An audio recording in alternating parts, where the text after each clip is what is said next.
Welcome to thenewshouse.com. I'm Christine Mehta, and joining us today is the investigative journalist Eric Schlosser, the author of Fast Food Nation and the producer of documentary film Food Incorporated. Hi, Mr. Schlosser. Thank you for joining us today. Thanks for having me.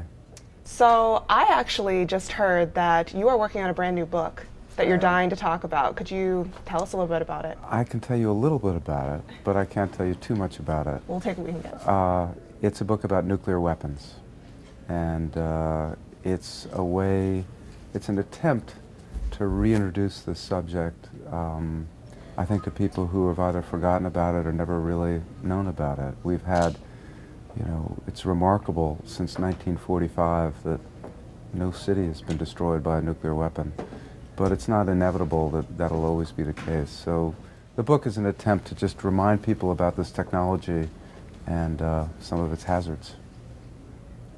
And as far as where you've published most of your work, you obviously did Fast Food Nation and Food Incorporated. You did them through independent means. Your other work, who have you worked for? I know that you worked with the Atlantic Monthly, yeah. But some of your other journalism. I've been very fortunate in that most of my work has been supported not by big, corporate media, but by smaller independent publishing houses. Fast Food Nation, the book, was published by one of the last independent publishing houses based in Boston, and they were terrific, and they gave me enough money to work on it and then never asked me to tone it down.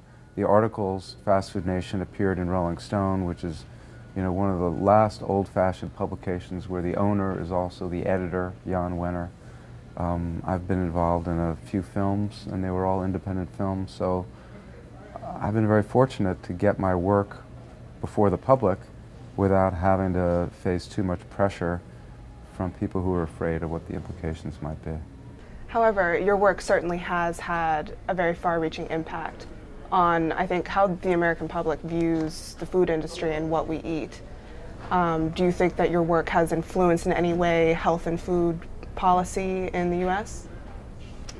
When I first started doing the research for Fast Food Nation in the late 90s for Rolling Stone, I felt like I was crazy when I was learning this stuff about the threat to food safety, about the obesity epidemic, about the way that the fast food chains target children, about the impact of industrial agriculture. I felt like the mainstream media wasn't reporting on it, and it was kind of incredible to me what I was learning.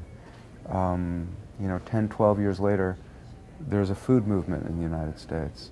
There are lots of books on this subject, and lots of films, and lots of wonderful writers writing about it, and an organic garden at the White House, which would have been inconceivable 12 years ago. And I'd like to think that I've played some part in it, but it really is a movement, and I have no idea what the impact of my work has been. Well, we just have time for one more question, and this was a suggestion from a friend of mine. She wanted to know, if you and Michael Pollan were to get together for lunch, which restaurant would you go to, and what would you order? It depends. It depends whose choice it was, etc. Michael and I, we both, eat pretty much what we've always eaten.